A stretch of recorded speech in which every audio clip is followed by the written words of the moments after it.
This episode is brought to you by AAA Tree Service, your local experts in professional tree care. Whether you need routine maintenance, emergency tree removal, or storm cleanup, AAA has you covered.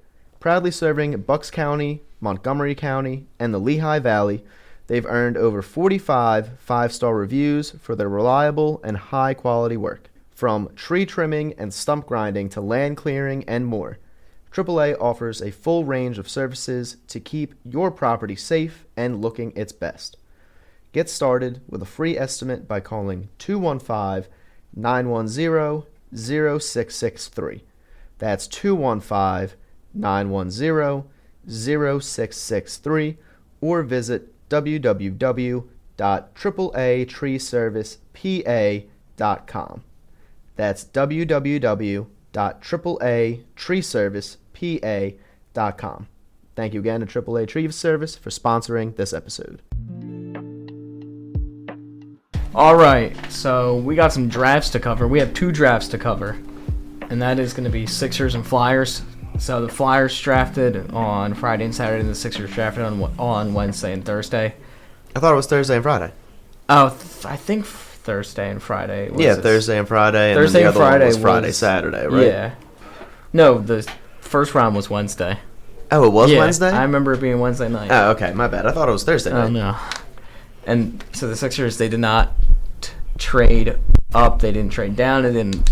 They stayed at number 3, and they took VJ Edgecombe from Baylor. They did not take Ace, thank God. You know, I told people I would become a Knicks fan if they didn't take Ace. So the 19-year-old, 15-5-3, 6'5", 193 pounds. He's got defense. He's quick. He can score. What do you think about him? I mean, I'm not entirely thrilled about the pick. I don't have a problem with it, really. I understand why they picked him. If you look at how the team performed last year, they were really bad in perimeter defense. They were really bad in just overall defense as a whole. And I understand that just adding VJ Edgecombe isn't going to improve their, defense as a whole, as like an entire team. In order for that to happen, you need Joel to come back. You need him to be healthy if you're going to be a top 10 defense or a top 15 defense, probably even. Because Andre Drummond is not going to be quick enough to be defending people. He's just not as the same caliber as Joe. Yeah, exactly. So. I mean, he's the same size and weight, basically. But he does not have the same athleticism or, defensive ability, even close to it, that Joel does. So VJ Edgecombe will definitely improve their perimeter defense. I expect a lot less three-point shots to be made by the opposing team this season. But it just feels like they picked him too high. Like, I understand he's highly rated and was kind of viewed overall around the league as probably number 4 or 5 in the entire draft. So I understand it's not really like they reach for him. It just seems like a really bad pick at number 3 for you to pick someone that has a under 40% shooting percentage from 3, probably. I mean, what's his 2-point percentage? Probably like 42%. He's going to learn a lot when he comes to the city. He still has tons of he does time to grow and stuff. But and the thing about Ace Bailey was he wasn't going to play for us. You're going to want a player that's not going to play for you? Well, no, I didn't want them to take Ace Bailey in the first place. I wanted them to go with Trey Johnson. I honestly think that there's more value for the team if you would have traded back to maybe pick 6 or pick 7 even. Because when did Trey Johnson get picked? Was it 6 or 7? It was 7, I think. 7, right? So you could have traded back to potentially even, 7, acquired another first-round pick. Oh, no, Trey Johnson was 6. Okay, he was 6? Yeah. So you could have traded back to 6, gotten another first-round pick, still picked someone that has kind of the same measurables as VJ Edgecombe, and I understand he's not as good defensively as VJ is, but he gives you more versatility positionally, Trey Johnson does. I mean, he played 2 and 3 in college. I'm not sure if VJ Edgecombe ever played 3 in college. I'm pretty sure he was only just a guard. And I do like VJ Edgecombe's passing, but Trey Johnson is a better opportunity creator. Offensive player. And not only is he a better opportunity creator where he can get other guys open shots through his ability to create shots for himself, he also has the same type of measurables and is a year younger than VJ Edgecombe. So you expect him to put on even more mass and muscle weight and maybe have a same type of defensive style as VJ Edgecombe does. Because they do have a similar height and wingspan, weight, similar build type. It's just that Trey Johnson definitely has the better offensive skill set, and VJ definitely has the better defensive skill set. I think they liked his workout, the Sixers. He didn't really shoot the ball well, but they see his defense. He was nervous. Well, from what Daryl said, they really liked him in the interview process, and when they got to sit down with him one-on-one. So I don't know if that was like the ceiling deal for VJ. Yeah. Once like he was able to show them that like, hey, I'm a good person, like I'm gonna work hard, all that stuff. So I don't know how Trey Johnson's one-on-one went. Maybe there was something in there that Daryl was just like, I don't think that this kid has the same work ethic as VJ Edgecombe does, or something that's more of a personal trait. I don't know, because obviously we don't know the exactly. We don't get interviews. we don't get to see anything. It's not like we get a transcript. Yeah, we're not any members of the front office. So, I would have just liked to see them go in a different direction. I do understand why they did pick him. They needed the upgrade on defense, but with the injured people that you have and the oftenality of the people that you have that get injured, a la, Paul George and Joel Embiid. Joe. If neither of them are going to play more than 50 games this year, then VJ Edgecombe's not really going to do anything for this team defensively in the first place. He's not going to be able to guard all 5 positions. Like, plus he's only, 6 foot, 6'4"? 6'5". 6'5", wingspan of 6'9", right? I think, or is it? Well, not as big, not as tall as like any like pristine defenders in the right. league. And not only that, it's like I just don't know how he's going to deal. Like, you're not going to have him guard someone like Giannis Antetokounmpo or Jason Tatum, like the other guys that are the big scorers in the East. You're not gonna. Jason Tatum's already out for the entire season. Yeah, because of the Achilles. But I'm just using that as an example. He's not gonna play lockdown defense against those guys because it's not really possible for him to play. Like, it's hard to play lockdown defense if you're 3 to 4 inches smaller than the guy you're defending. Like, it's just not easy. And I just would have liked to see them go with someone that maybe would have given them a little bit more versatility and someone that would have, I feel, grown over time into a better player than VJ Edgecombe will. That's all. I don't think that it's a bad pick by any circumstances. Yeah, I don't think it's a bad pick either. Right. I just would have liked to see them go in a different direction. That's all. He'll be able to score points. Oh, yeah. I mean, he's got really good burst speed.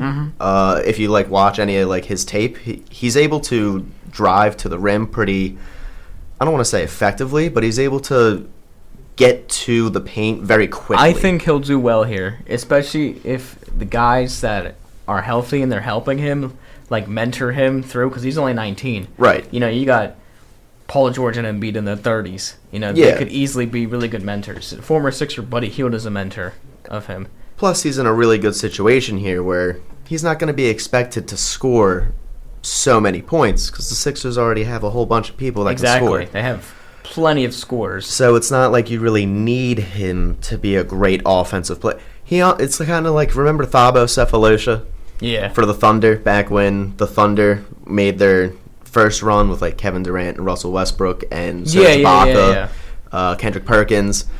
Thabo Cephalosha was in that starting lineup, and he averaged 6 to 7 points a game. Yeah, he was not in there for his offense. If you get 10 points, good defense, that's perfectly fine. Exactly. Because if you have Maxey, Paul George, Embiid, getting buckets. Like, Right. here's your scores. Those are your scores right there. I just hate the fact that I'm comparing the 3rd overall pick in the draft to a Thabo Cephalosha type of player. That's the only thing I don't like. Yeah. No, I totally understand what you Yeah. So, But the Sixers went big man again in the second round, though. and I do like him. I do like Johnny Jody Broom. Broom? Yeah. Oh, yeah. Is it Johnny or Joni? I think it's Johnny. It is Johnny, right? I don't know. Johnny, Joni, I don't know.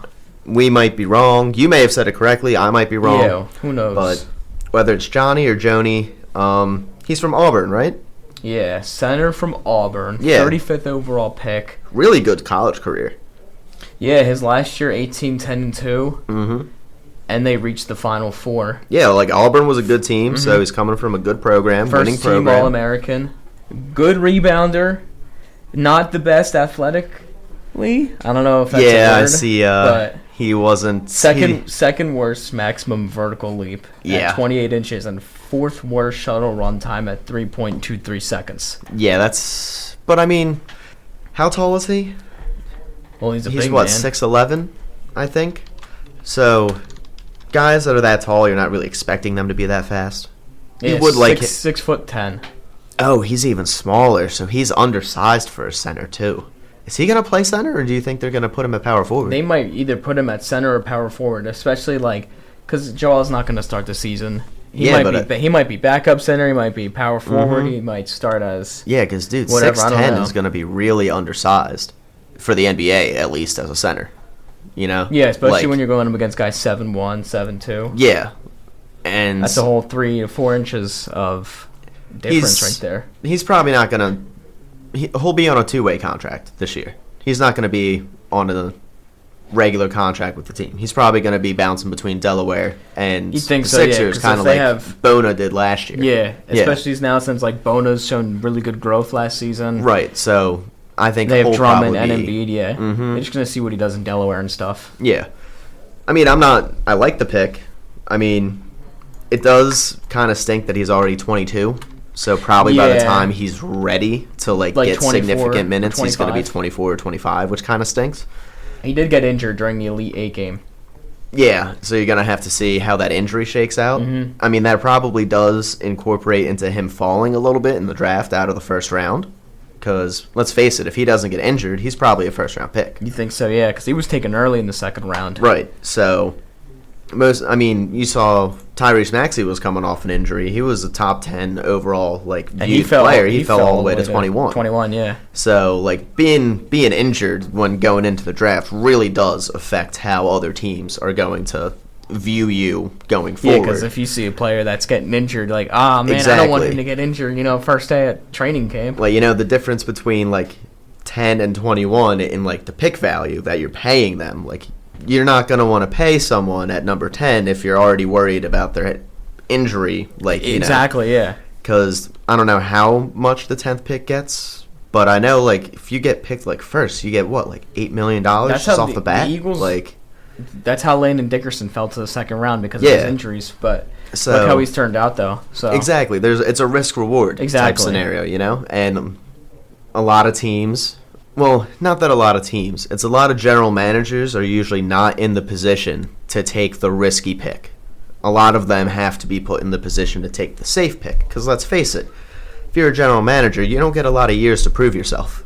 Yeah. If you 3 years you don't cut it, you're out of here. you're probably out of wherever you are, and then who knows if you're going to get the opportunity to even be a general manager ever again.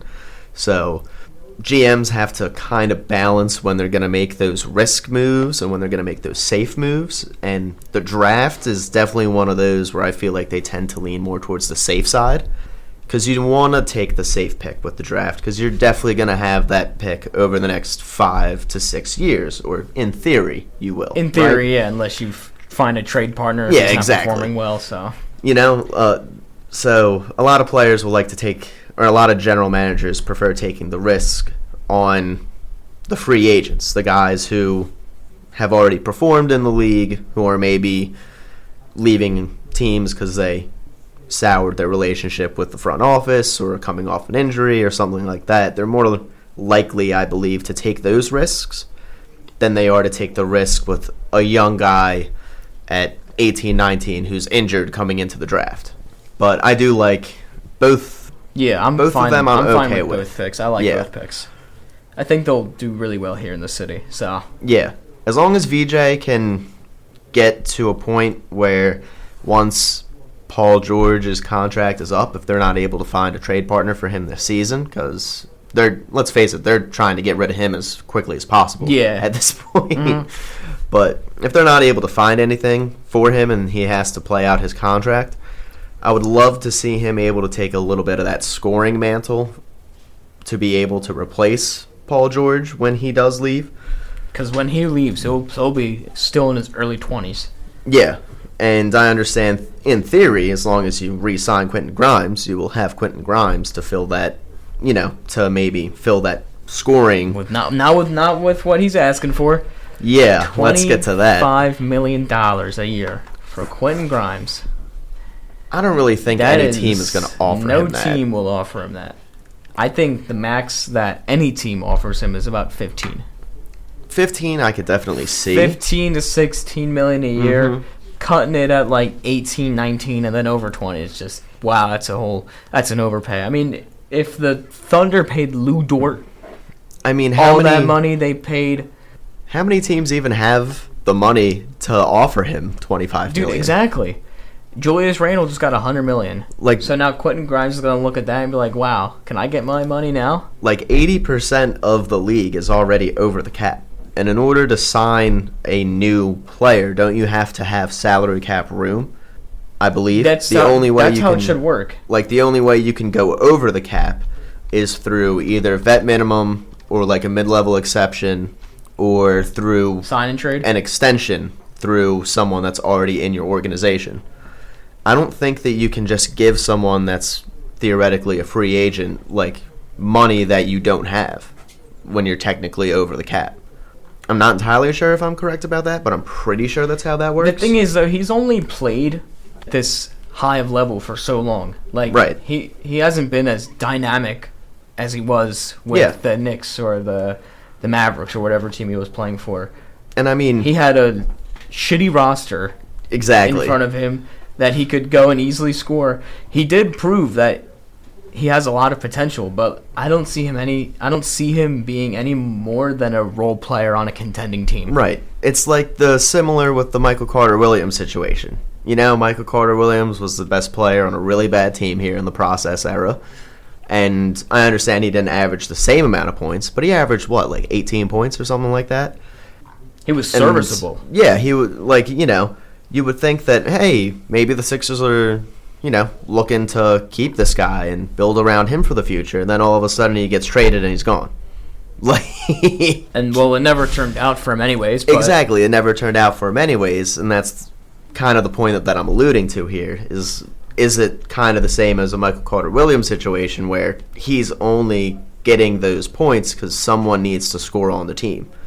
You're not going to lose every game by 60 points. Here are these replies from Sports Illustrated. $25 million a year for half a good season. Who do these players think they are? $25 million a year is typical role player money these days. Cam Thomas is asking for similar money, so this isn't crazy. $25 million for balling out half a season. Bro, chill with that. Well, let's think about it. If I'm correct on the fact that teams that are already over the cap would not be able to offer him a $25 million contract, then there's basically only bad teams that are going to be able to give him a contract? And does he want to go to a bad team? He's not going to play for a bad team. He's not going to play for the Hornets, the Wizards, the Nets, the Jazz, whatever. The only teams that I believe even have $25 million to offer him is, I think, Portland. Actually, I'm not entirely sure after the Kristaps Porzingis trade. They might not. They might not now. Or, after the Drew Holiday trade. Because that's where Drew Holiday got sent to, right? Portland. And I know he's making a little bit of money. He's making I don't know how much money he's making, but I know he's making a little bit. So, I know that Orlando's got cap space.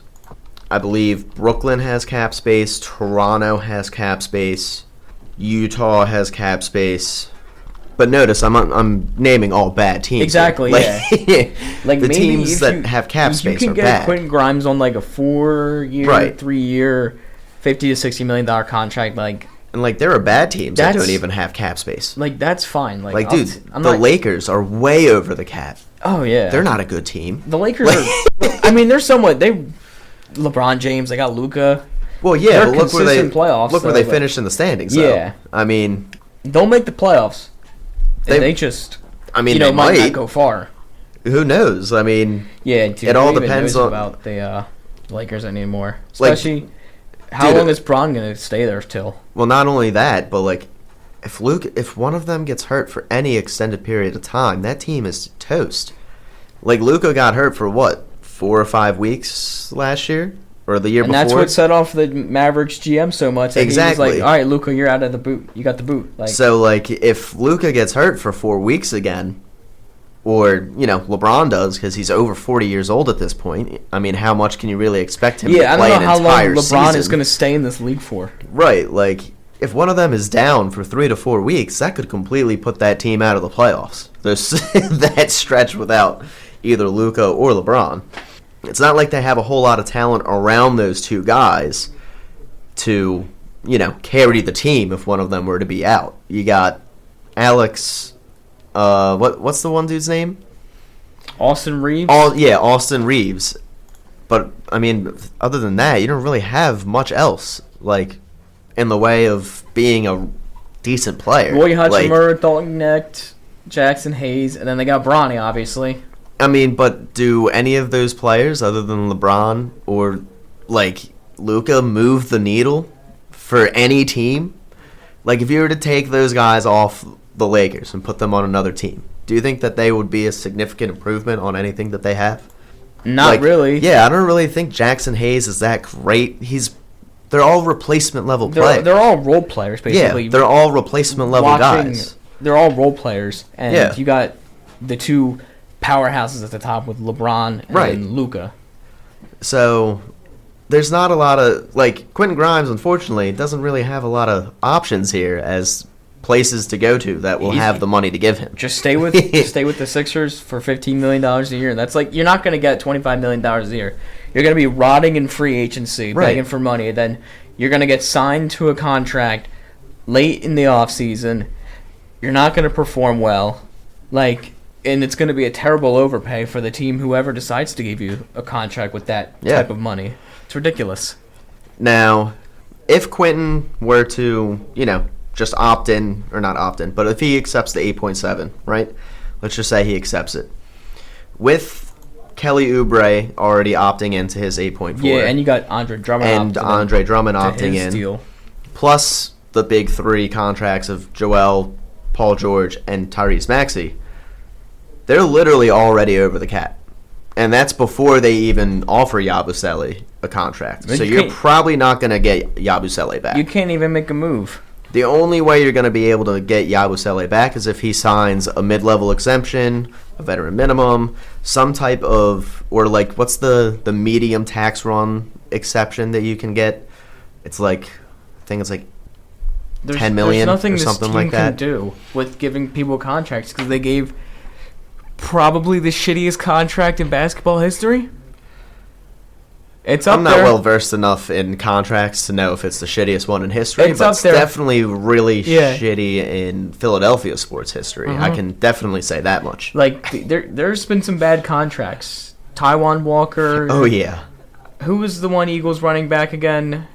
Who played for the Cowboys? DeMarco Murray. DeMarco Murray, Just the one season he spent here. Yep.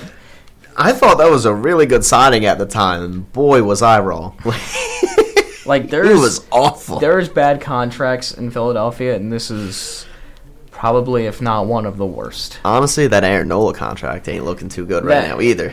But you can say that Aaron Nola has been like a really consistent player for this club prior to that contract. Oh yeah, exactly. Taijuan Walker just signed a contract in Paul George, and then they just started, playing their worst. You know what I'm going to do? Their worst basketball. I'm going to compare Taijuan Walker to having the same type of production in the end of the year as to what Quentin Grimes had.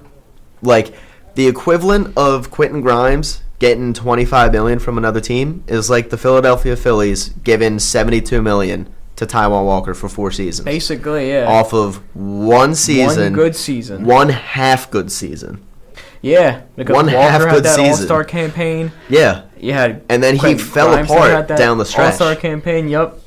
So, I mean, it's kind of comparable. You can sit there and be like, if we all think that, Taijuan Walker was an overpay for $72 million, which it's definitely an overpay. You're going to be overpaying Quentin Grimes if you're giving him $25 million. You're probably going to be overpaying him if you're giving him $15 million. You're going to be overpaying him at 17. If it's like 17, what did I say, 18, 19? Yeah, that's overpay. That's still an overpay. Mm-hmm. I understand that the Sixers don't really have a lot of options on someone to bring in to replace him, so they would probably have to match that offer. But it's not really the Sixers aren't in a position to really go out there and get anyone significant. They have to retain Quentin Grimes, because if you let him go, there's no one that's going to be coming in to get the fans excited or replace that role. That role of Quentin Grimes, So that kind of stinks, the fact that they're so wrapped up in these contracts. Yeah. But there was also another draft that happened over the weekend. Yep. So let's move into... The Flyers selected 9 people. That's a lot of selections for one draft. 2 first-round selections and 7 between rounds 2 and 7. They did trade in the first round, and I believe they traded in the second round. And I believe, weren't 7 of those picks all within the top 4 rounds? Or 5 rounds? No, there were some right? that were in round 6 and 7 and stuff. So, I'm not the greatest when it comes to hockey prospects, so I'm just going to run through all 9 of these picks here. Yeah, go for it. So with the 6th overall pick, the Flyers selected 18-year-old Porter Martone from the Brampton Steelheads in the Ontario Hockey League.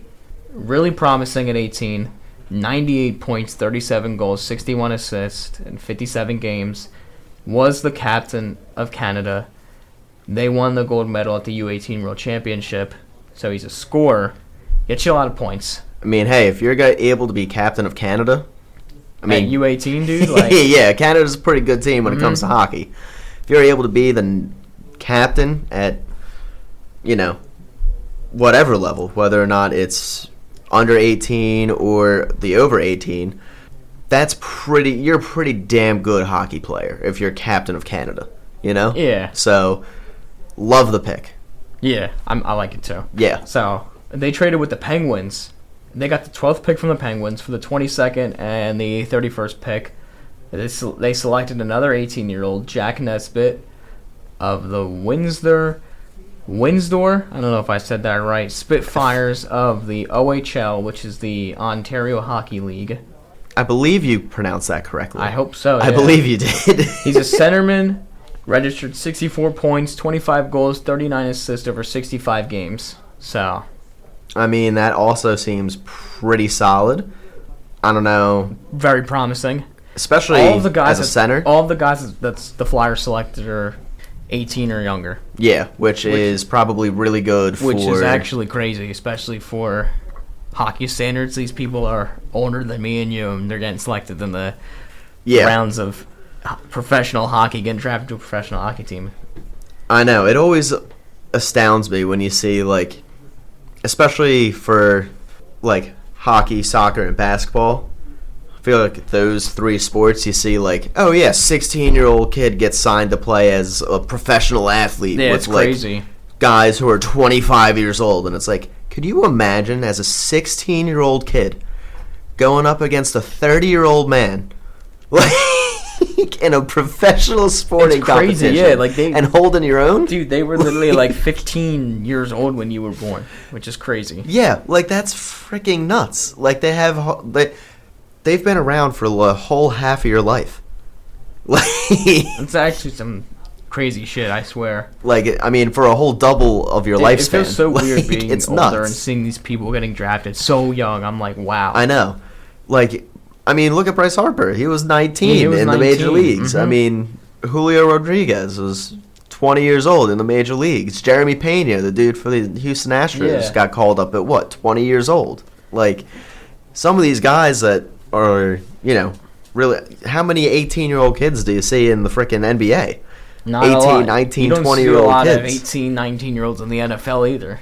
Well, no, because it's literally impossible. Because they have to play a full college. Yeah, they have to play at least 3 seasons because you got to be at least 21 for the NFL to enter into the league. And I believe it's the same even if it's an international player. Like, I believe with the MLB, if you're within... MLB, you can get drafted straight out of high school. Right, but you have to be at least 18. Yeah. If you're an international signing, you can sign as, like, 15 years old. Oh, yeah, I've seen people sign as, like, 13 years old. Yeah, exactly. So, like, that's absolutely insane that at, like, 13 years old, you got some kid in Venezuela that's like, I'm going to be in the majors in 5 years. Like, that's freaking ridiculous. Yeah, that's absolutely crazy. But, I mean, with all the youth, you're thinking that hopefully some of these guys can get here by the time Michkov's an all-star, by the time that maybe Trevor Zegras has really incorporated himself into this team, because he's, 24? So in 3 years he'll be 27. If some of these guys could get here by the time he's 27, and Michkov would be, I believe, 24. This team has a real good shot. Or 23, right? Because he's 20? Contending, yeah. Yeah. This team would be really on a very good path forward, and a very young path forward, too, where you're still going to have most of the guys that are your top talent under contract, and you're not going to have to be giving out a whole bunch of you're not going to be in cap space hell like you kind of have with, the Sixers right now. So the way that they're building this with the Flyers seems to be really, really smart. Really promising. And it kind of, like, mirrors almost the way that the Oklahoma City Thunder have built their team. Yeah, young talent. Exactly. And look what it's got them. A freaking NBA ring. Yeah. So. I mean, ever since they got rid of... Because Westbrook was the last one to leave that team, Westbrook was the last one to leave. Ever since then, all they've done is acquire draft picks. They've got, like... There was at one point they had like 20-something draft picks over the next 5 years. They pulled like a... it was like Howie Roseman type general manager. Yeah, exactly. And it has worked out phenomenally for the Thunder, because now not only do they have a championship team, you do realize there's only one player from the roster that's a free agent this season. Which is crazy. And it's not even a guy that was part of their starting lineup. It's literally a guy that was on the bench, probably didn't Jalen Williams? No. I heard his name on the radio the other day, and I was like, who is that? It's some guy that, like, barely even played. Which is crazy, because they have all these people on the rookie contracts still. Yeah, they're literally returning 11 players from the previous season. And they got Shea Gilgeous-Alexander from the Paul George trade. Yeah, so, like, it's absolutely nuts at what the Thunder have been able to do. Yeah. And they still have how many first-round picks next year? At least 2. Oh, my God. Like, they haven't traded away their picks for so long, dude, I swear. So they're going to be able to, like, have that flexibility where when one of them gets to the point where they can't pay him anymore. Thunder are going to be good for a very long time. They can literally just pick that replacement from the draft. Like, exactly. It's nuts what they've been able to do down there. And it seems like the Flyers front office is kind of taking that similar style of approach where they've got a lot of first-round picks coming up. Gotta trust in Danny Briere. I mean, they've got... multiple first-round picks next year. They've got multiple for the year after that. I'm not entirely sure 3 years down the line, but I know they got plenty of second-round picks. Yeah, a lot of picks coming. Yeah, so they have kind of done the same that the Oklahoma City Thunder have. Yeah, and just in hockey form. Yeah, if you're able to do this with hockey... Especially because the salary cap in hockey is much significantly lower than it is in the NBA. They don't sign people with big contracts. Exactly. So it seems like they're really building this responsibly, you know? So the Flyers selected 2 people from basically the exact same team, and they're both going to play at Boston University next season. So with the 38th pick, they selected 18-year-old defenseman Carter Amico. And with the 40th pick, they selected 17-year-old forward Jack Murtagh. I don't know if I said that right. Murtagh. I have no idea, but I'm going to trust you. They play for the U.S. National U18 team in the U.S. National Team Development. And same with Murtagh, or whatever his last name is. They both play at the same team, and they're both going to be... They're both committed to Boston University. But I don't know if they'll sign with the Flyers or not they might just go play college hockey. Who knows? I don't know how that minor league, college, Russia hockey shit works. So who knows? So at 48, they selected 18-year-old Shane Van Saghi, Vansaghi. I'm maybe 18-year-old forward, 16 points, 37 games. Michigan State won the Big Ten. So good program. Good program, yeah. Yeah, and they've been a solid program. I think they're like ever since like 2000. Yeah, they're not a bad hockey program. Like they and just in like sports in general too. I think they lost to Penn State in the like hockey tournament. Yeah, I have no clue. I know it's called the Frozen Four when it gets to that, but I don't know what like the actual tournament is called. That is a good name for it, though. You know, so I think they got knocked out by Penn State, and Penn State ended up winning it. So, I mean, yeah, kudos to Penn State. But they've been a very good hockey program. I think they won the Frozen Four back in like 2007 or something like that, 2006. So they've been a good hockey program. So if he's coming from a good program, if you get someone from a good program, I'm always on board. Yeah, you know. All right, with the 57th overall pick, the Flyers selected centerman Matthew Guard from the Red Deer Rebels in the Western Hockey League. The 18-year-old led his team in points with 36 and 66 games. If you're leading your team in points, obviously, got a really good sign that. I'm just not entirely sure how good the Western Hockey League is. Yeah, I don't know what the hell the Western Hockey League is. Like, you know, it could be that. Hey, that could be great, or it could just be decent. Like I have no idea. I don't know if it's amateur or what. So. Yeah, exactly. I think it's amateur. I think it's junior. It's like junior hockey. It's not collegiate. I know it's definitely not collegiate affiliated, but yeah, I mean, it's good numbers from that amount of sample size. I just no idea of the quality of the league. All right, I'm gonna butcher this last name, but. You got this, dude. Another hockey league. The 132nd overall pick. The Flyers selected left wing Max Westergaard from the Frölunda Hockey Club in Swedish Hockey League. I believe it's Vestergaard. Yeah, I was going to say it's Vestergaard. Yeah, because I think it's Swedish and stuff. Yeah, and they do the double. Yeah, they do the double W. Yeah, whatever it is. It's so like a double V. Yeah. 17 played in 4 different levels of the hockey club in Sweden. And he represented Finland in the U18 World Championships. There we go. Getting on the national team. And I mean, Finland is a pretty damn good hockey team. Yeah. Really good hockey program. Finland and Sweden are both really good. Finland, Sweden, Canada, all of them. They're all really good teams. So another Red Deer Rebels pick. The Flyers selected defenseman Luke Vluswick. I don't know if I said that right. Maybe. Ooswk. Vlaswick? Who knows? Yeah. 18. Close enough. Ranked third in points for defensemen on his team with 17 and 68 games. And with the 164th pick, the Flyers selected centerman Nathan Quinn from the Quebec Remparts in the Quebec Maritimes Junior Hockey League. And the 17-year-old played in 54 games, 46 points, 17 goals, 29 assists, and he is committed to play at Northeastern for the upcoming season. And that's all 9 Flyers picks.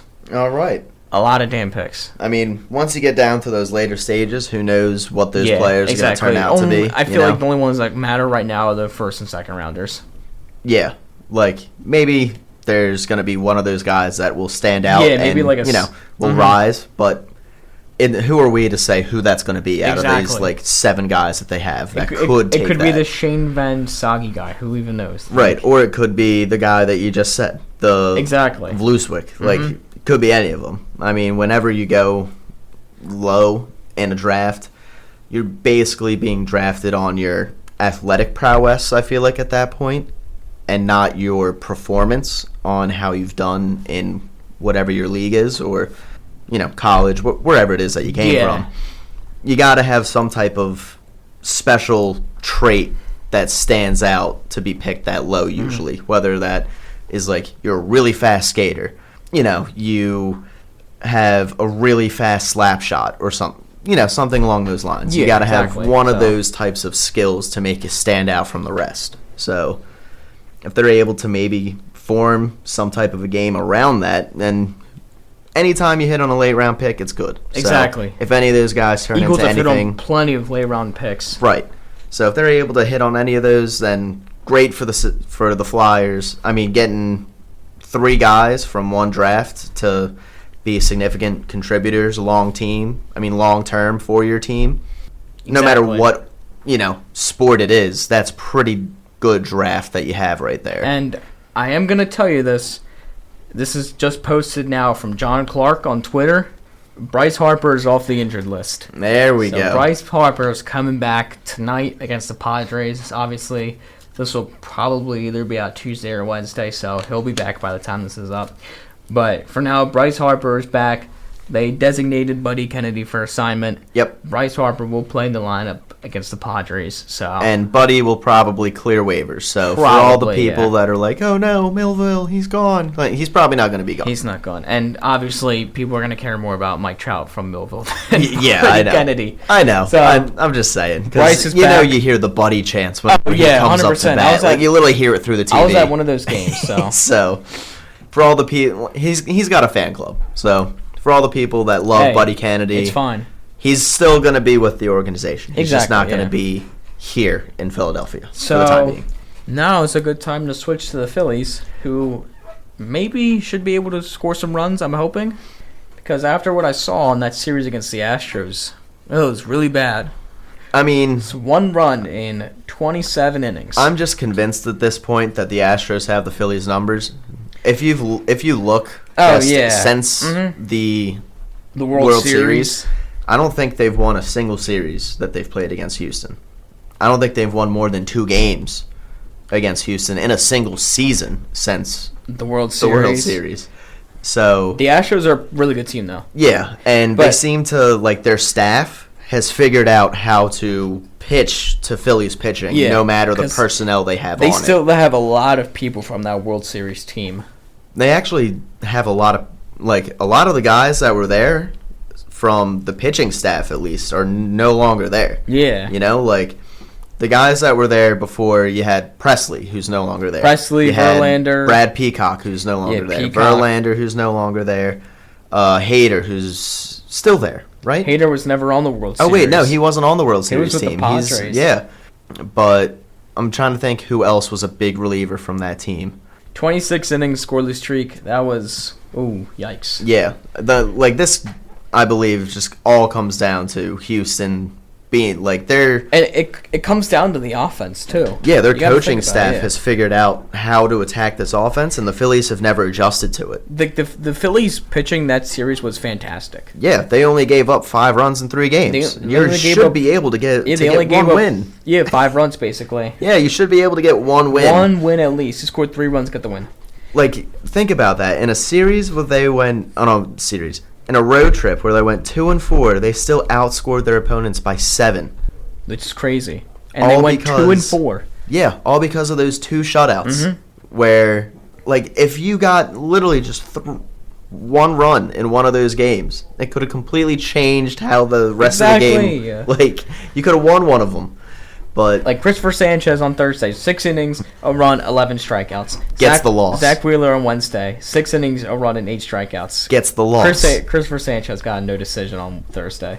Because the Phillies ended up tying it. They came and tied it in the 8th, yeah. But, still, come on. You can't be wasting starting pitching performances like that. To forget in Houston. Yeah. But the Phillies definitely made up that ground on Friday night against the Braves. Yes, they did. Thank God. They definitely needed that, and they scored a plethora of runs. And the Mets continue to lose. Swept by the Pirates, outscored 30-4. Yeah. Which was bad. Their pitching staff is going through it right now. It's going through, yeah. It's going through Frank the Tank is breaking glasses.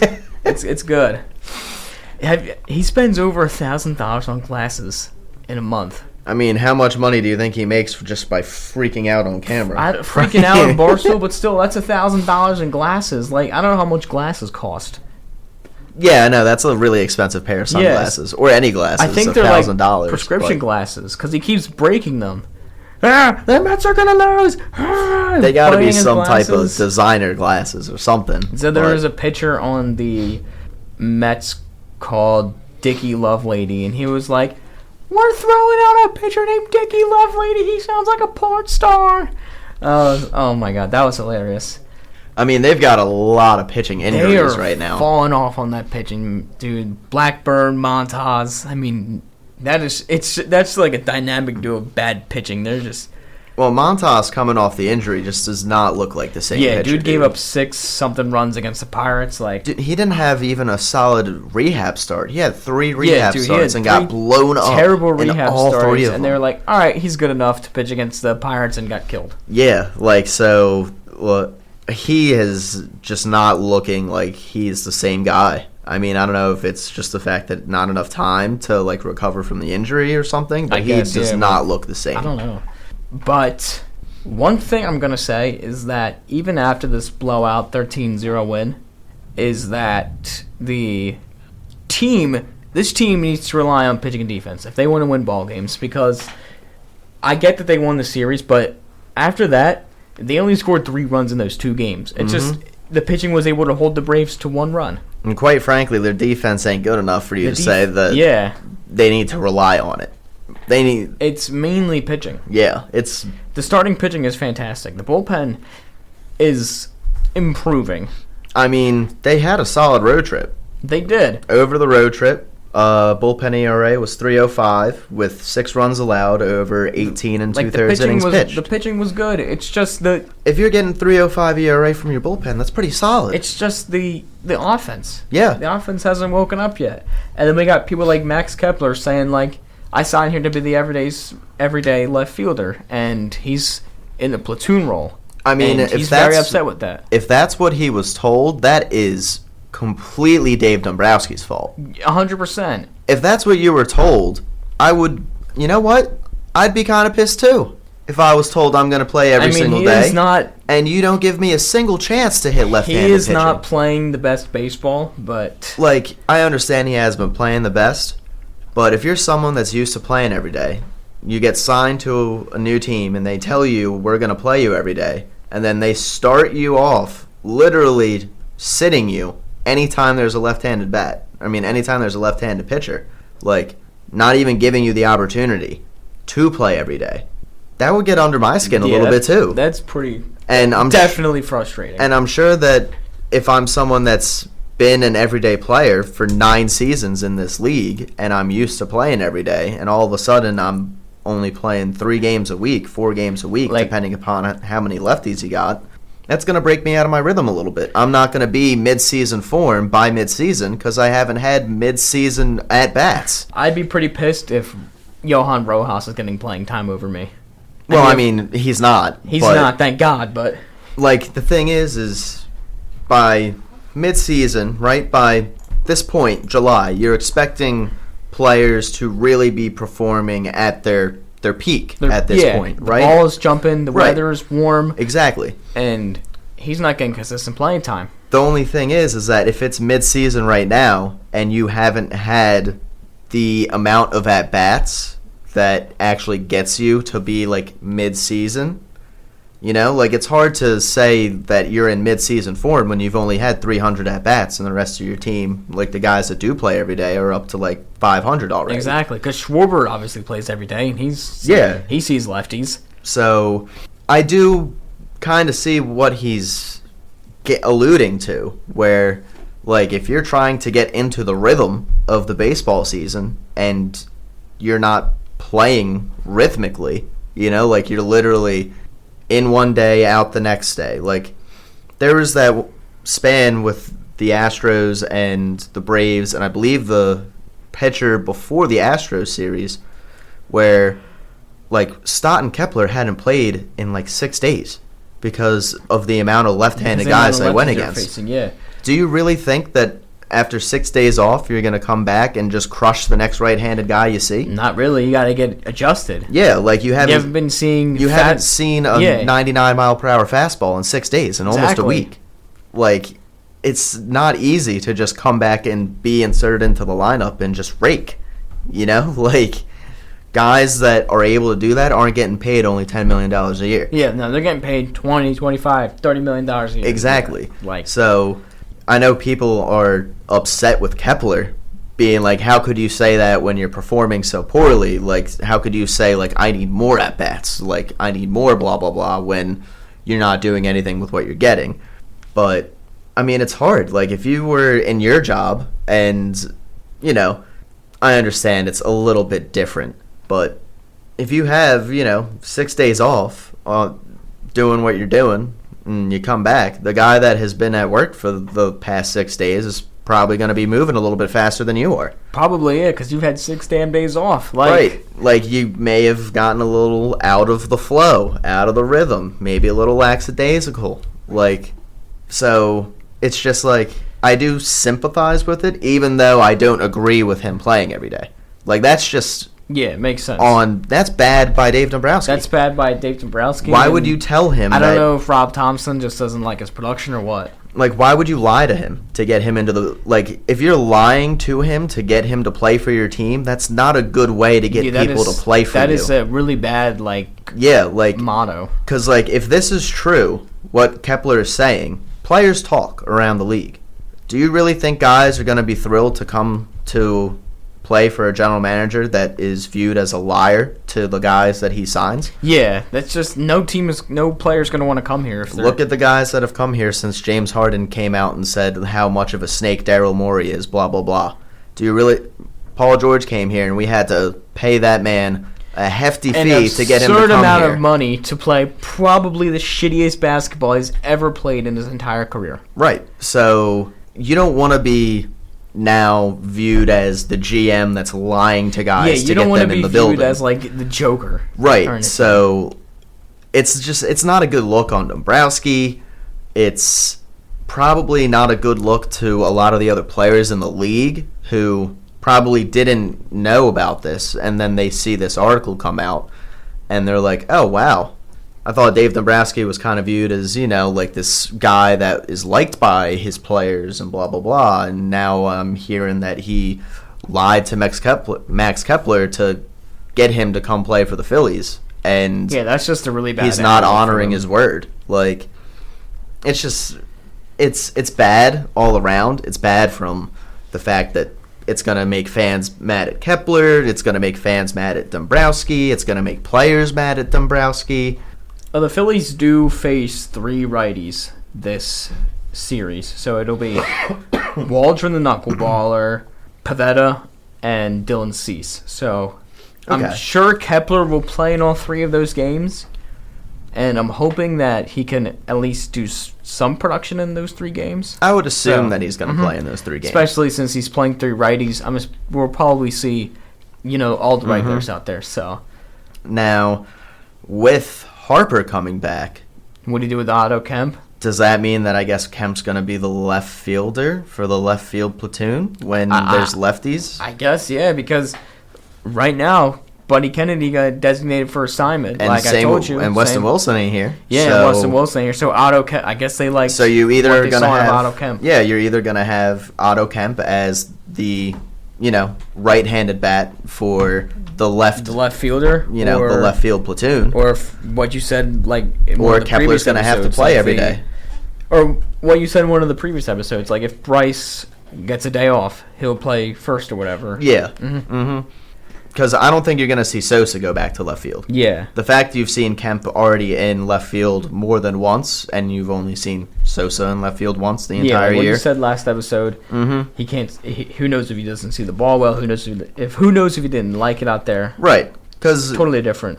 By all defensive standing purposes, you think that he would be able to profile as a solid outfielder. Yeah, it's just a hard switch from infield to outfield. Exactly, so. And Otto Kemp is kind of in the position where he's not in the position to say no. Like, he kind of has to do whatever the team needs him to do to stay up here.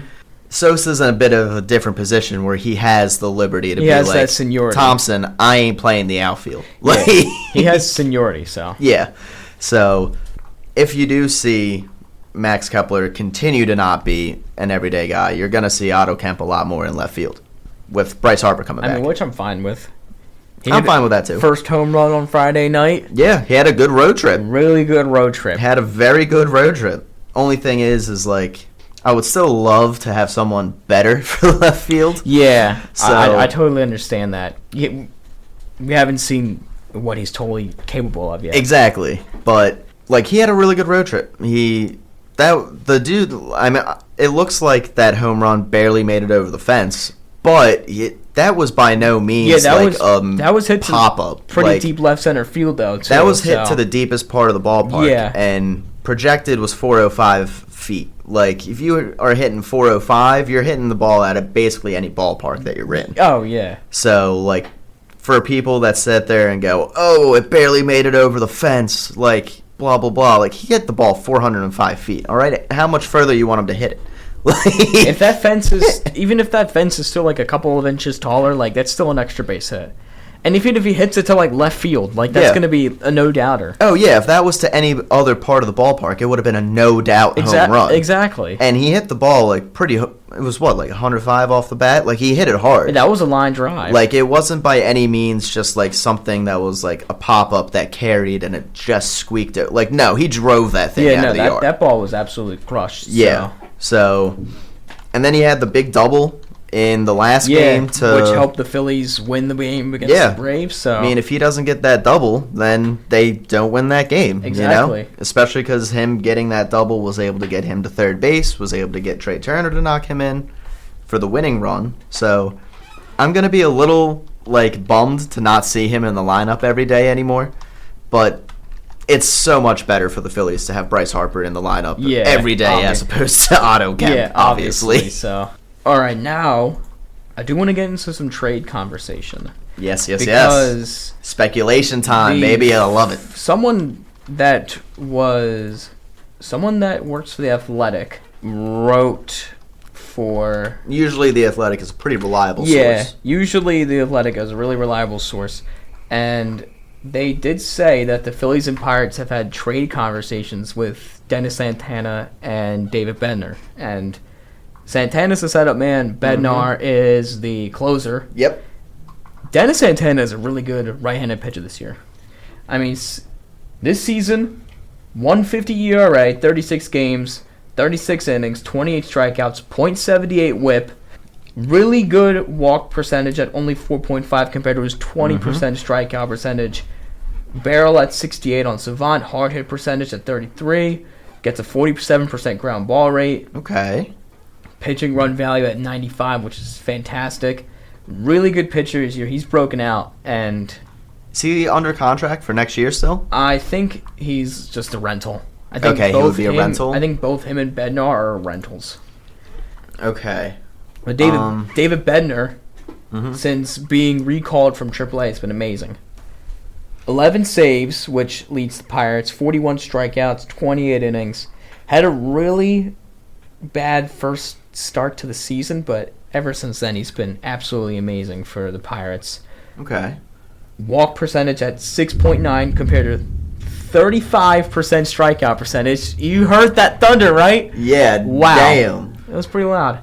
But well, really, those two right-handed pitchers would be absolutely sensational to the Phillies. I don't know how much it'll cost them just because I believe both of them are under contract. So Dennis Santana's under contract, and David Bednar is under contract. So yeah. Okay, so they would both be rental players. They would both be rental? Yeah. So I don't know how much you actually do give up for two rental players. If they perform well, who knows if they will re-sign, but I don't. So I don't know if you got a chance to listen to so Dave Dombrowski actually went on Jason Stark's podcast, who's a beat reporter for Jason Stark. Phillies. He used to be a Phillies beat reporter. Right. And he actually had Dombrowski on his podcast at some point last week. And one of the things that Dombrowski says in regards to the trade deadline going forward and how he views it this season, if you want to look for the clip, you can probably find it on YouTube pretty easily. But believe he says that he is more reminiscent of this going into this trade deadline as how he went into the trade deadline with Boston when the year they won the World Series? Yes, where they had Chris Sale moved to the pen, because remember, he pitched out of the bullpen the entire postseason for them. So the fact that he's bringing that up, he doesn't just sit there and say things for no reason. One of these starters is going to be a back-end reliever for this team in the playoffs. I don't think it'll be Wheels, but honestly, but it could be Ranger. Because we've seen Ranger pitch in the playoffs out of the bullpen. Ranger, whether that is Luzardo, whether that is Sanchez. Because Luzardo has also come out of the bullpen before. He hasn't done it in playoff scenario, but he has come out of the bullpen in previous seasons with other teams before.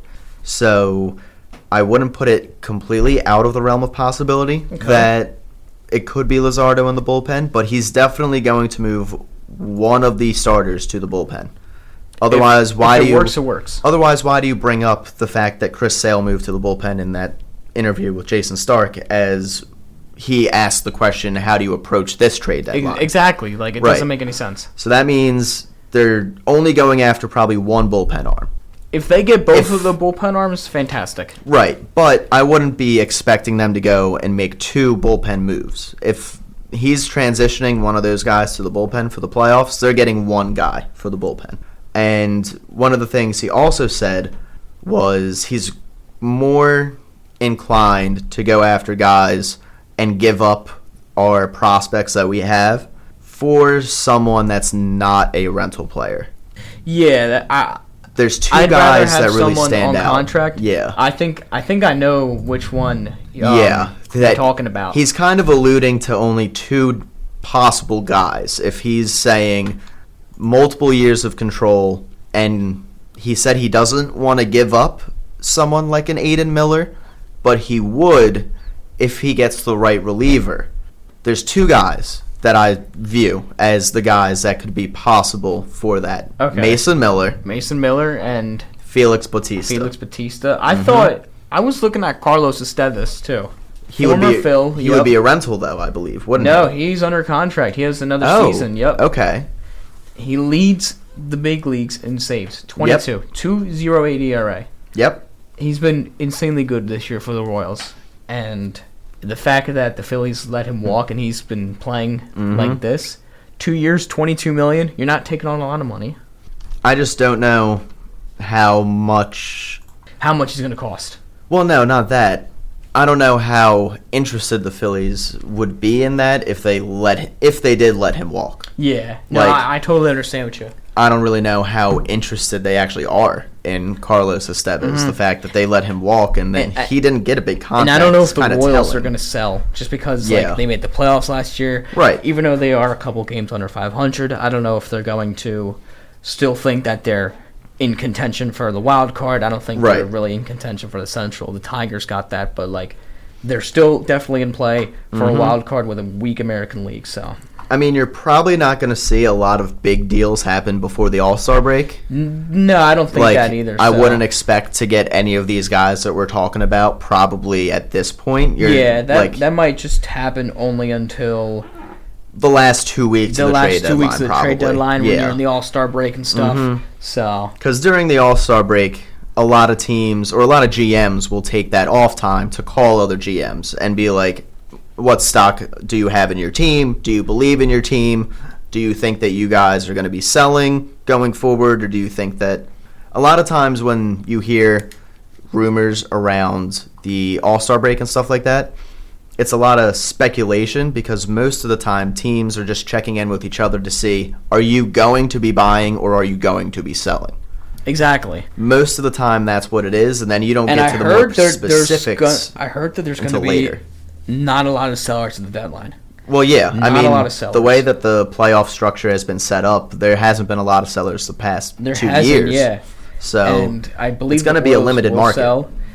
I do like Felix Bautista, definitely. There's a lot of control with him, at least 2 more seasons with Bautista. Yep. So he throws fast. He just came off Tommy John surgery, though.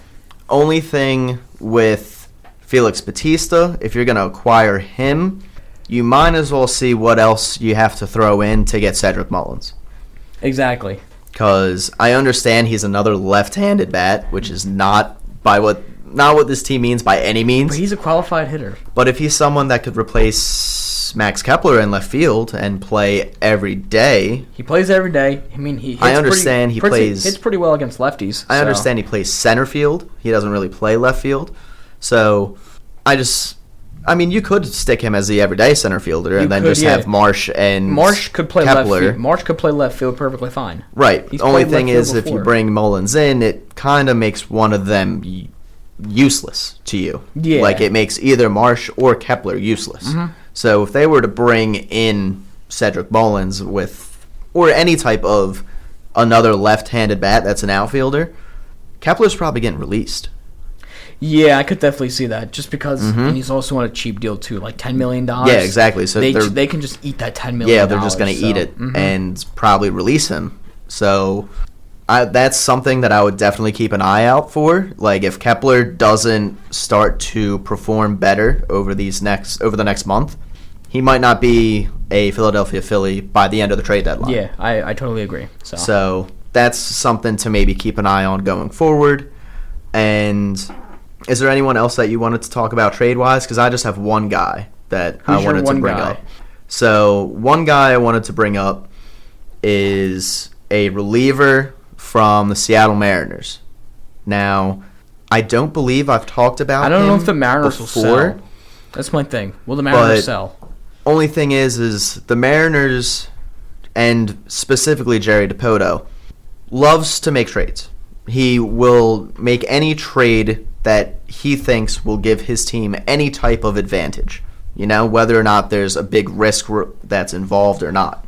So he's someone that is very willing to part with players if he's getting something he wants in return. You see what I mean? Yeah.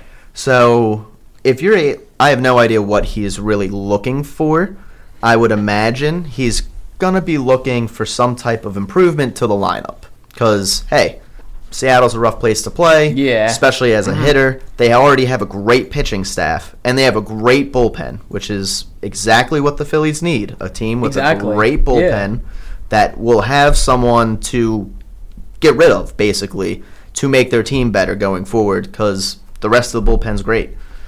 So who's your player? The guy that I'm thinking of, so they need a lefty from the bullpen, right? I think we can all kind of agree that they need a lefty in the bullpen. Yeah, they need a lefty. Matt Strom, I don't think is going to do it. Gabe Spire. Gabe Spire. On the Mariners. I have heard some things about him. Had a great year last year. Not a great year last year. Had a good year last year. Is having a great year this year. Now, he's not a save guy, but he is a guy that's going to come in the 7th or 8th inning. That's fine with me. 2.93 ERA, 30 innings, 42 strikeouts. And you are going to need someone. You're going to need like that left-handed back-end reliever. Yeah. Especially because you have no Jose for the playoffs. Exactly. And he's only got a 1.04 whip. Here's the thing that really stands out to me. He's only appeared in 26 games for them. Yeah. No, 36 games. I'm on the Savant page. But 36 out of, 83? So yeah, we're like halfway through the season. He's appeared in about 30% of the games. Yeah, which means that he's getting a pretty high usage for the Mariners. Yeah. And that's a pretty good sample size. And if he's got these good numbers. Pretty low barrel rate, but I believe that was the same with Bednar, just allowing a little bit of weak contact. Right. And that's why you have Alec Boehm there and stuff and Trey Turner to make those plays, which I'm hoping that the defense can rely on both of them to make some plays. And if you look at the rest of the pitching staff for the Seattle Mariners, they have a lot of good relievers. Eduardo Bizardo is pretty damn good. Sneaky good bullpen. Matt Brash is really good. Casey Legumina has been really good for them. Andres Munoz is an absolute stud of a closer.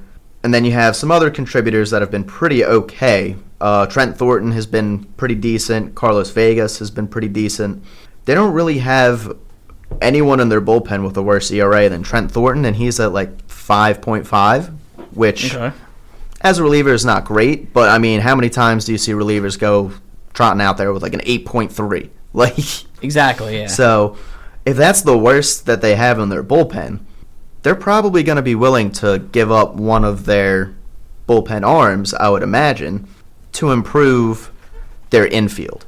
So if you look at their infield, Donovan Solano, and Rowdy Tellez as their first baseman, which is not very good. Not very good, yeah. Ben Williamson as their starting third baseman, who is a rookie that's known for his defense, has like a 246 So we're average. talking about first base and third base. I'm thinking that Otto Kemp will be in a trade talk to go to Seattle. I'm not more so thinking Otto Kemp. I'm more so thinking you might potentially be able to get rid of maybe Edmundo Sosa. I do like Edmundo Sosa's versatility. I do like it as well. I don't know where he really fits as a bench player. If he can start in Seattle, I would trade Edmundo Sosa for an everyday starting outfielder, or I would trade Edmundo Sosa for a back end bullpen.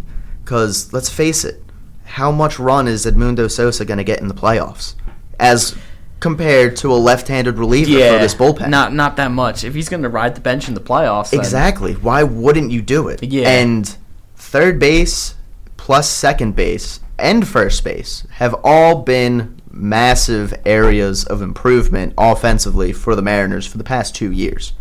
Jorge Polanco started off the season extremely hot. He had, I believe, 8 home runs in like the first 3 weeks of the season. Since then, he's got 2. Like, he's cooled off. Polanco is still a solid player. Right, but he definitely doesn't have the power. He's going to be an everyday starter in that rotation. But, I mean, I think that if you get Edmundo Sosa on the Mariners, he's probably replacing the third baseman or the first baseman. I would rather have Edmundo probably replacing the third baseman at third base, I think, than Ben Williamson or Miles Mastrobuoni. Miles Mastrobuoni was a guy that had a good spring training and made the team. Yeah, that's just just from luck. Yeah, like they literally don't have a third baseman for the future. Ben Williamson, they view him as that guy, but they called him up this year out of necessity for the position, not because he's ready. So adding someone like Sosa could provide versatility, experience. And I think it would be probably a win-win for both teams, where you could probably just straight up make that swap and not have to give up any prospects. Get good control of Spire too, so. Right. And I think he's still under contract for the next 2 years, if I'm correct, Spire. Mm-hmm. So, I mean, if you're able to get any type of return for someone that's not going to play every day for you in the playoffs, I honestly would take that. And I know that it sounds crazy to sit here and say that, like, you could potentially trade away Edmundo Sosa, but, like, is it really that crazy if you actually think about it?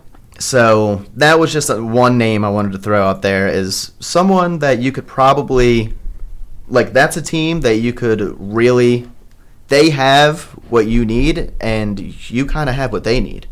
Like, think about it. You have the Mariners decide to sell off such an arm like that, though. Who knows? You have a really good influx of infield talent at this point. I mean, look at your infield. You have Bohm, Stott, Sosa, Trey Turner, Bryce Harper, Otto Kemp, who's come up. You got Aiden Miller down in the minors. Like, yeah, you have a stacked infield. You kind of have a infield of the future already set going forward. And they'll have control from Edmundo Sosa. Like, Edmundo Sosa, I think, after this year is on his last year of arbitration. So if you're not going to bring him back, you probably are going to want to try to move him to get some value next year anyway, right?